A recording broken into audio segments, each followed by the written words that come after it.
Chapter 3 Fleet Headquarters Nebula Fockhouse System. Dominion of Earth. The aid appeared, as always, out of thin air. It was the very end of the workday, just as Admiral Luis Pereira was about to seal his safe and head home. The outer sentry knocked sharply on the real oak door, a prized trophy from a skirmish with pirates of the vernal vacuum, who had in turn plundered some unlucky smugglers all the way from Earth. Ever since, the Admiral had adopted vernal vacuum as his favorite expletive in Interlingua. It didn't sound crude, but it still did the job of venting frustration. Urgent. Dispatch, Admiral, the aide announced crisply. Activate instant comms. Advisor Henrik Paulista will connect as soon as you unlock his channel. Something urgent? The Admiral frowned. He hated surprises, especially at the end of the day. Admiral Luis Suarez Lima Pereira had commanded the Nebula Fleet for 12 years, and during that time, through close cooperation with the Fockhouse government, had managed to bring enviable order to the system and its surrounding regions. Pirates gave this sector a wide berth. Traders, on the other hand, flocked to the safe and stable world, eager to barter at the local markets. Nearby colonies, Kalinowski SH, Chunche, and Banska Moravica, had quickly requested protection and formal affiliation. Pereira consulted with Admiral Javid Al-Mansour, commander of the Centronix fleet based on nearby Vermalinha, and together they organized joint patrols of the outer colonies. The results were soon apparent. The influence of Earth's dominion in this part of the galaxy grew markedly. The combined power of the two fleets proved more than sufficient. Talks even began of colonizing a suitable planet within the controlled sector, establishing a spaceport and a repair base, and now, surprises. Who welcomes those? Pereira waved the aide away. The door clicked shut behind him. The Admiral rarely used the instant communication console himself. Patrol coordination was handled by his deputies. His own duties focused on overarching strategy and maintaining strong, trusted relations with local colonial governments. The holographic cube flickered to life, projecting a three-dimensional image of a small starship's bridge, clearly civilian. In the foreground appeared a middle-aged man with slightly slanted eyes, a broad bald patch, ears pressed flat against his head, like a frightened cat, the Admiral thought, a hooked nose, and pale, bloodless lips. Schuster Epsilon 75. Calling Fockhouse Space Forces, the man spoke in Interlingua. Greetings. Greetings, replied the Admiral, simultaneously unlocking the government advisor's channel. I'm the brigadier of a light raider from Earth Dominion Search Base, Takir Plusnik. An honor, Admiral. Fleet Commander of Nebula, Admiral Luis Pereira, he responded. Go ahead, Brigadier. We need an escort, Admiral. Safe passage back to the base. I see. Pereira immediately understood. Searchers. Earth Dominion Search Corps had stumbled upon something significant. They wanted an escort back, rightfully fearing pirates, or even just an opportunistic passerby. Even within Earth's dominion, there were regimes that wouldn't hesitate to seize new tech secrets or ancient artifacts. And that's not to mention non-human galactic species. Searchers were treated differently. They served not a single colony or faction, but the entire dominion of Earth, all human worlds, all of humanity. Any human warship was honor-bound to protect a searcher. This obligation wasn't in any statute or military oath. It was a matter of officer's honor. Refusing to aid a searcher in need was a career death sentence. There was simply no place in space for such a person. Where are you currently? What support should I send? Any other requests or instructions? Pereira didn't pry into their findings. That could wait. The priority was to retrieve these men who had risked everything for what was likely a dull, fruitless, and dangerous mission. If it weren't dangerous, they wouldn't be asking for cover. And if it promised any great profit, they would have had a guard from the start. Coordinates are in the control packet. Sending now, said Plusnik. As for forces, 2 cruisers at least, to keep small fry away. If something bigger shows up, even your whole fleet might not be enough. The Admiral's frown deepened. It's that serious? Serious. Enough, Admiral. I'd rather not elaborate. No special demands. Just meet us at the rendezvous point in the packet. We'll arrive in 10 local hours. Why local hours had come to mean Earth Standard Time was anyone's guess. It wasn't logical. Technically, local should refer to any planet's own time system. But the term stuck, gained traction, traditions, and a place in space-time. Parlance. You'll be met, Brigadier, the Admiral assured. Word of an officer. Thank you, Admiral. Until we meet. Until then. The video cube blinked, then the image changed. In place of the Raider's bridge appeared the office of the Fakao government advisor, and the advisor himself, of course. You heard?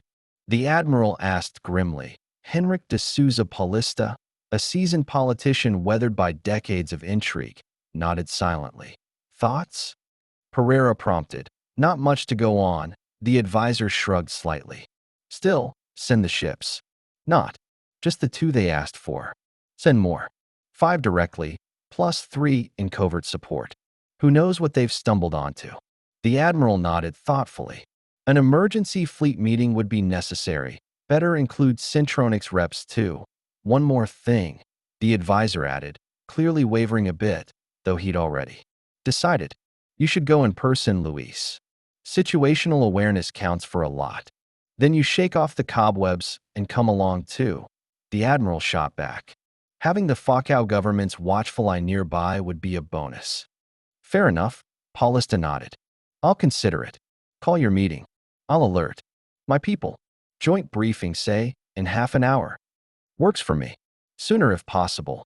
Understood. Out.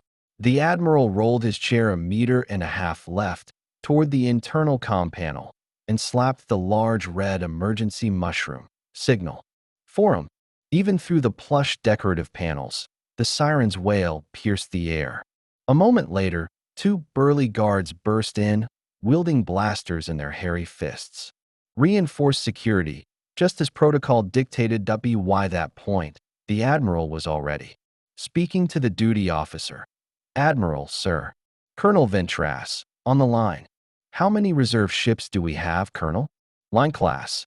5 medium cruisers, Admiral, 2 hives, and 14 half-corvettes. Put them all on 1-hour readiness. What's in maintenance? 6 hives and 2-hour readiness for them. Freeze current work. Proceed. Yes, sir. Yurga. Here, Admiral. His aide responded instantly. Emergency fleet meeting. Beta protocol. Online only. We'll skip the couriers. Yes, Admiral. Asterisk. Fleet Command Nebula stirred like a disturbed anthill. Even the stately ships drifting in orbit suddenly looked different. Where once only a few rows of portholes were lit, now nearly every one burned bright. Boris, I need information. The duty hologrid instantly focused into the face of the informant on call. Yes, Admiral. Fleet composition of the Earth Dominance Search Base. Summoned, the referent replied instantly. What kind of light scouts are in service?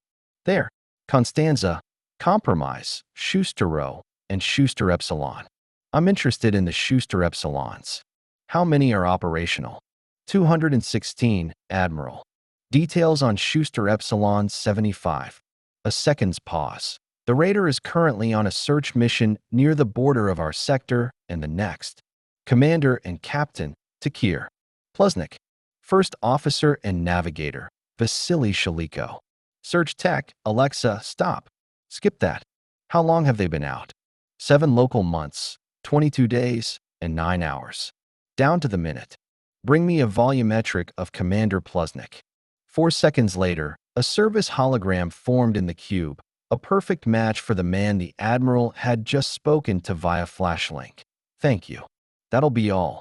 Pereira disconnected. So, it all added up. The connection was definitely made from a search vessel. The equipment tracked that precisely. And now, on top of that, it was clear it wasn't just anyone calling. It was the crew of the Raider. Pereira thought with sudden excitement. Maybe I will fly out. Been meaning to for a while now. I've sat in this chair like a barn owl in a loft for years. 9 to 5 like I'm not even military anymore. Damn it. Flagship, He called over the secure holochannel. Bridge watch. Captain Mikhailichenko, came the immediate reply from the fleet's lead vessel. No incidents to report. Admiral, 1 hour readiness. I'll announce launch time personally upon arrival.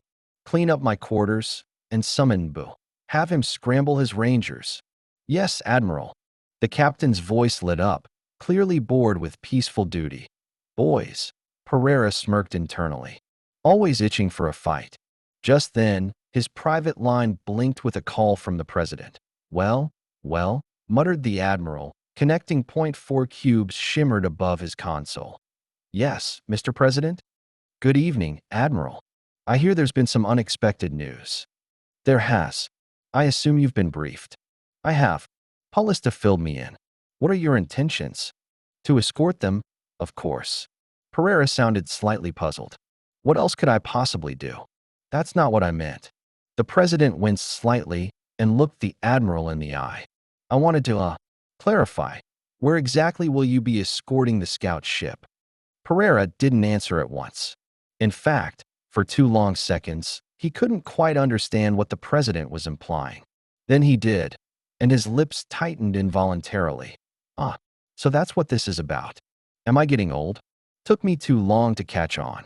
To the Earth Dominance Search Base, naturally, Mr. President. Were you imagining other destinations? The president studied Pereira intently. The admiral already knew what he was about to hear, if the man dared say it aloud. Normally, such suggestions came from second-tier functionaries, not heads of state. A president should remain above suspicion and above scheming. Even if he ran those schemes from behind sealed walls. So, the government of Falcaw was aiming to claim the find for itself. On one level, it made sense. New technologies could yield massive gains for the colony. But was it worth jeopardizing relations with the Earth metropole and surrounding colonies over a mystery artifact? Earth would want to share. So would Ophelia, Celentina, Hobart, and Palamon, any developed world under Earth-dominant jurisdiction. Neighboring Vermalinha would certainly demand access. Admiral Javad al-Mansur would show up in full Centralix fleet regalia and politely inquire. So what have you neighbors been researching lately? But none of that really mattered. What the president and his elite didn't seem to understand was the nature of search base protocol. The Earth base had already been informed. Most likely, so had other alien race-linked bases. Search crews often maintain tight interspecies networks. And in less than 15 minutes, an official escort request from Earth Dominant would arrive. Via flashlink for Schuster Epsilon 75, Pereira explained all this as delicately as he could before the president could say anything reckless. The man deflated a bit and promised to reconnect before the next strategic meeting. For the next 10 minutes, Pereira coordinated an express report with the status officer for the upcoming emergency briefing, as well as a statement for the joint press session with political representatives. After all, scrambling the stable reserve of the Nebula fleet within an hour and a half was near miraculous, and the military had done it. The strategic meeting lasted 32 local minutes. Then the senior officers of the convoy ships departed for their vessels. Admiral Luis Suarez Lima Pereira among them. The shuttle carrying Counselor Henrik Paulista docked at the flagship's secondary bay 10 minutes before launch maneuvers began. He wasn't alone. He brought 2 aides and his own steward. Pereira hadn't entered pulse mode transit in 7 years. A strange melancholy came over him. This mission might well be the last of his long career in Space Command. Age. Damned. Age. You think about retirement yourself, and younger officers start eyeing your chair, and sooner or later, like it or not, that chair will have to be vacated. Hell, Pereira thought. We'll escort the scout ship to base, hand it over to Earth forces, return, and then I'll file for retirement. Enough's enough.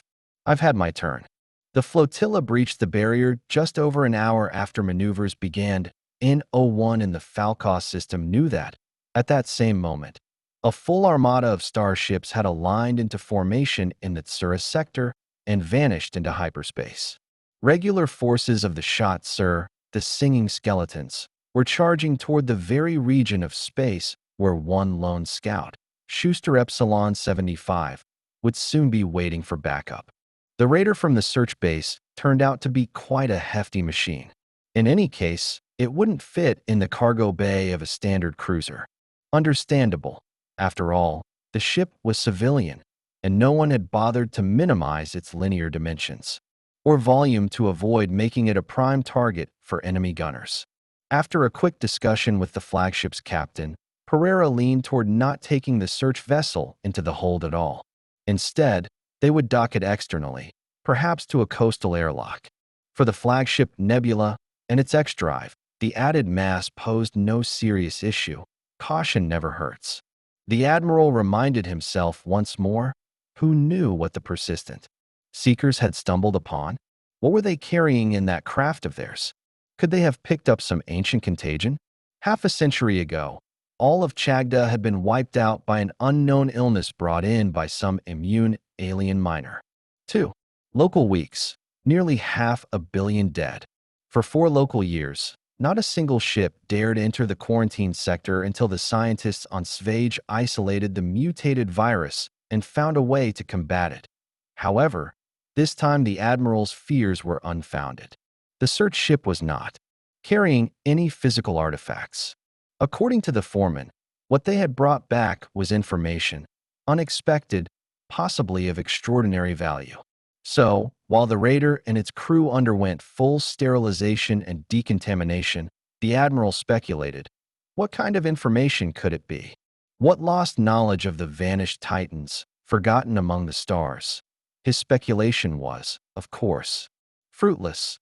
The search team's foreman and his assistant appeared at the entrance to the Admiral's quarters an hour after docking. Good day, Admiral. Good day, foreman. Allow me to introduce my first officer, Vasily Shaliko. The assistant gave a polite nod and shook the Admiral's extended hand. In turn, let me introduce you to a distinguished political analyst from Fakau, Henrik Palista. Henrik, this is foreman of the search team, Tahir Pluznik. Pleasure to meet you. Another round of handshakes. Please, gentlemen, have a seat, the Admiral said, gesturing his host. Tea? Coffee? Ukla? Cigars? Or perhaps, you have more specific requests. The searchers exchanged glances. They had clearly worked together for a long time and could communicate a great deal with a simple look. Much more than an outside observer might notice. Tea, if possible, said Foreman Pluznik. Do you have green? Of course. Pereira signaled the steward, who immediately headed to the galley. Thank you for responding so quickly, said the searchers as they settled into comfortable trophy armchairs. The flagship was filled with such trophies. No small number of pirate vessels had been stripped clean after capture. Military personnel had long been forced to make do. Earth had ceased supplying the fleets more than a century ago. It's an officer's duty, the Admiral said with a shrug. Anyone in my place would have done the same. I take it you finally got lucky if you needed an escort? I hear seekers don't often get that kind of fortune. The searchers exchanged another meaningful glance. Well, honestly, we didn't find much, the foreman began. A fragment of an Aeshi cruiser, lost in the last war. Destroyed under strange circumstances. A significant portion of the hull was sheared off. That's the piece we found. Some interesting bits were there, like a combat console the Aeshi. Still haven't declassified. And some minor items. But what's truly interesting is not the wreckage, but the reason the cruiser was torn apart. And what was that reason? Were you able to determine it? The Admiral's curiosity was now fully piqued. We were. In fact, it turned out to be relatively easy. After what happened to us, Admiral. Tahir Pluznik cleared his throat and calmly, at least outwardly, stated, we discovered a zero-corridor portal leading to another galaxy. Its distance from our own is unknown. Our instruments couldn't match any quasar references. The Aeshi cruiser clipped the portal's threshold and was sliced in two. The other half is in that other galaxy. We detected it, but didn't approach, for obvious reasons. You couldn't determine who created the portal, I assume? The Admiral asked. Most likely not. Both generators are incredibly ancient. older than current civilizations by dozens, possibly hundreds of times. Yet they still maintain the corridor flawlessly. Precursor tech? Pereira asked. Unlikely. Probably even older. The precursors weren't the first to roam our galaxy. And now it turns out their own forerunners operated in at least one other galaxy as well. You left the generators untouched, I hope? Counselor Paulista asked flatly. Of course. I wouldn't dare predict the consequences of meddling with them. All we did was a surface scan, a baryonic analysis, and a Tasianary sweep. What's needed is not a lone search raider, but an entire scientific institute. We're just astronauts, and our science officers don't have nearly enough expertise. I think we should dispatch a well-equipped orbital station with a large, qualified team. The problem of zero transition has fascinated every advanced race, including ours. None have conquered it, not even the vanished Roy. Who knows? Pereira said meaningfully. Maybe the Roy did conquer it. Maybe that's why they left our galaxy. Doubtful, Plusnik replied. The Roy took nearly 20 years to disappear. If they had mastered zero transition, they would have vanished. Instantly. That would have made far more sense for them. Perhaps. The Admiral didn't argue and returned to the topic at hand. We should probably leave a few ships to guard the generators. Do you have any vessels to spare? We do. The foreman coughed into his fist and, looking slightly away, added casually.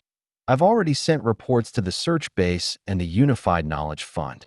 A research station is being prepped for deployment near the generators. He's warning me, thought the Admiral, to dissuade any temptation to use the Zero Corridor in secret. A wise and honest move. Smiling faintly, the Admiral addressed Plusnik. You see, Foreman, I firmly believe that all such discoveries belong first and foremost to Earth's dominant authority as a whole, not to any single colony, and more broadly, to the entire union of higher races in our galaxy. So you can rest assured, there will be no rash actions from the Nebula fleet or the colony of Fawcow. Right, Henrik? Absolutely. We are citizens of Fawcow, but Fawcow is just one of many pillars supporting the power and prestige of Earth's dominion. The foreman and his assistant visibly relaxed. They're cautious, Pereira thought. And rightly so. We can talk. All we like. What matters is what we do. But in this case, there's no room for ambiguity. Suddenly, a pinkish emergency cube flared to life above the Admiral's desk. The duty officer looked alarmed. Admiral, multiple spatial disturbances detected, 50 to 55 megameters away. Someone exiting FTL? Seems like it, yes. How many jump spheres? What are the drive sizes? Over 200 jump spheres. Mostly small and medium. At least 3 large, supercruiser class, either Zuft or Azani. It's an organized fleet, Admiral. The spheres are forming a precise trigonometric isochore. Well, definitely not pirates, the Admiral snorted. Where would pirates get supersized X-drives? He wasn't overly concerned. He had already assumed the capital would err on the side of caution and dispatch significant reinforcements.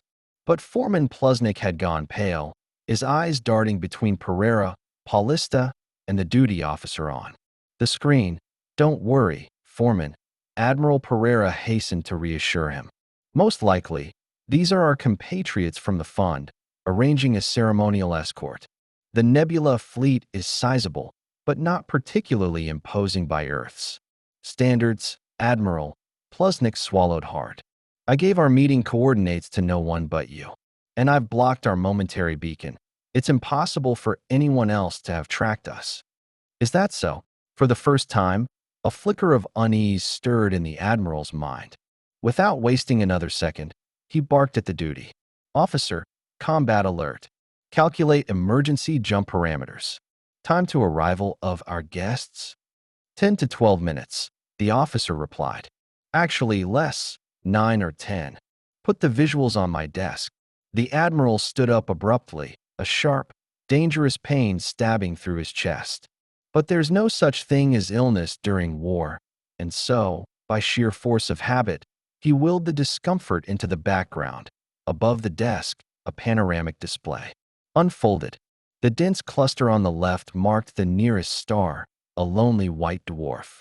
Several stable centers of mass indicated the positions of the nebulous ships, but an entire swarm of unstable, just forming centers. Those were the incoming armada, almost at the finish line. Who were they? Rushing to intercept, friends or foes? There was only one way to find out. Wait 10 minutes, and everything would become clear. For some, those minutes dragged on painfully slowly, refusing to pass. For others, they flew by faster than thought. But pass they did, one by one. The final perturbations stabilized, releasing ships beyond the barrier. Warships, a Zanny make, produced by one of the higher races. They emerged into normal space one after another, cutting their drift and fanning out into a frontal combat formation. The flagship's control decks filled with the familiar buzz of pre-combat activity. Navigators and pilots prepped for coordinated maneuvers. Gunners locked targets and tracked their likely vectors. Single-pilot fighters launched in nimble crafts. Carrier hives shot them out in swarms. When the swarm dispersed into autonomous flight, larger machines followed, line assault ships equipped with powerful enough tasers to damage even a mid-class cruiser. With a bit of luck, they're not a Zanny, observed Counselor Paulista after watching the armada. What makes you think that? Asked the search team brigadier dryly. Both he and his assistant were clearly nervous. Understandable, searchers weren't used to battle. War terrified them. The Azani use a completely different combat formation, Paulista said calmly. They attack in two wings, with a powerful center to finish the strike. Remember, they're birds, actual flyers, so their piloting style is utterly unique. Physiological quirks, sense organs optimized for three-dimensional movement, and the fact they'd fought in space when our ancestors were still learning to hunt mammoths. Info, the Admiral barked. Here, Admiral. Which races, besides the Shat-Sur and the Ibduit, have imported Azani warships? The query took less than a second.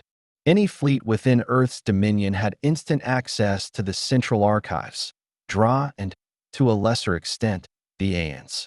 The Aeons imported from nearly every manufacturer, including the Hive. DRA and Ibduit would never dare attack ships of Earth's dominion unprovoked, Paulista stated confidently. To my knowledge, the Admiral added, large cruisers and X-drives of that size are restricted to just 6 of the higher races, plus the Sena, as legal inheritors of Hive territories. Restricted by whom?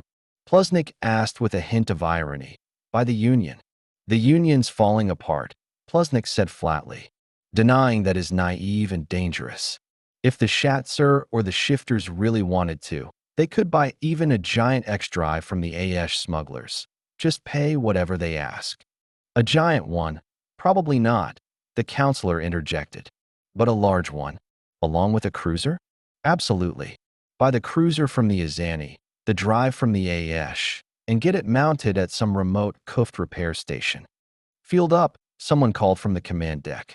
A moment later, the nebulous ships, arranged in a defensive bowl formation, generated their strongest possible shield. A split second earlier, each ship had fired a stationary salvo. The energy wave rebounded from the shield and surged toward the attackers. Light craft were already clashing on the flanks. Space blossomed with flashes of energy discharges and crimson fireballs. We've got losses among the singles, someone reported from the deck. Then the enemy armada's full force hit the human fleet. The shield collapsed instantly. It didn't have the power to hold. In mere seconds, the fleet was nearly obliterated. Half corvettes scattered like debris. Carrier hives imploded under gravigenic shocks of overwhelming strength. 2 of the 5 medium cruisers were caught in nonlinear zones and swiftly finished off by the enemy's heavily shielded ships. Damn it, the Admiral swore, stunned. That's power. That's a war, damn them all. A new war. Earth won't let this stand. Emergency channel to Earth government. The pain stabbed again in his chest, and perhaps that's why Admiral Luis Pereira didn't notice the searchers slipping from his cabin, making their way toward the cargo airlock at top speed. Acting on a sudden hunch, Counselor Henrik Paulista followed. The Armada's large ships were now rapidly reconfiguring into a funnel formation, aimed directly at the Nebula flagship. They're going for a capture, the Admiral realized instantly. No doubt about it. They want to bag us and disable the ship. Admiral, came a tense, fearful voice from the deck. Our max volley did. Virtually nothing, I figured, the Admiral cut in. Just then, the instant comm channel cube opened spontaneously above the table. Inside it, a shadowy silhouette formed, the ragged outline of a full-sized Shat, sir, the singing skeleton. Admiral Pereira, the Shat intoned, his voice musical on the intercom. Resistance is useless. Hand over the search base raider and its crew, and the remnants of your fleet will be spared. You attacked ships of Earth's dominion. The Admiral snapped, his voice rising. Without warning, without filing grievances. That puts you. First, the Shat interrupted coolly. We did not only attack ships of Earth's dominion. And second, this is our grievance. This attack is our statement. It's time to rank the races by what they truly deserve, not by your rotten Union's lies. The new galactic war has begun, Admiral. But we were the only ones preparing for it. Your so-called higher races, your time is over. The past belongs to you. The future belongs to us, the oppressed, the discarded. There is no point delaying. Hand over the searchers, and we'll spare you. If, of course, you swear loyalty to Shada Onero, the new galactic government, and to Shada Unwi, the Emperor.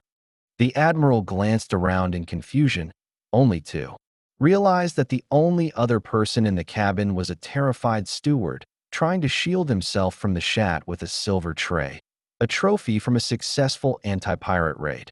Swear loyalty to mutineers? Are you joking? That's your choice, the Shat replied indifferently. Then prepare for captivity. Incidentally, we're not planning to abide by the Union's agreement on prisoners of war. He didn't finish the sentence. Something distracted him. The Admiral looked at the screens and understood at once. The Schuster Epsilon search vessel had undocked and was preparing for a jump. A launch field was already forming around it, a smaller sibling of a combat nonlinear bubble. None of the Armada's ships would make it in time to stop the careful and very determined searchers. The Shatzers realized it too. Izamar, Admiral Pereira, you've condemned yourself and your fleet. In that instant, the small search raider vanished beyond the barrier, and the fearsome battle funnel halted its approach toward the Fokau flagship. It halted because capturing the human ship was now irrelevant. The Shatzer cruisers readied their weapons for a final strike. That's it, the Admiral thought bitterly.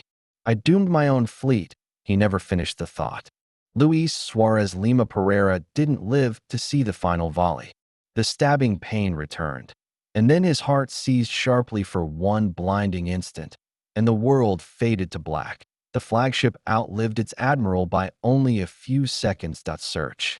Raider, Schuster, Epsilon, 75, Deep Space Pluznik, Shaleko, and Paulista rushed through the airlock and scrambled into the raider, initiating immediate undocking procedures.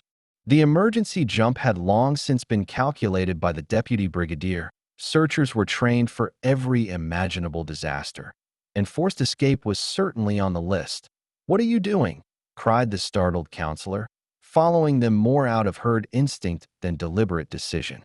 He looked around nervously. The Schuster Epsilon's cockpit was completely unfamiliar to him. "We're bugging out," Pluznik answered bluntly but clearly. "Because help from the Fokau fleet isn't coming." "For minutes," muttered Shaleko from his corner. Another searcher, Sonya Veselov, whom Counselor Paulista hadn't seen before, sat ready in the co-pilot's seat. Sonya looked focused, not frightened.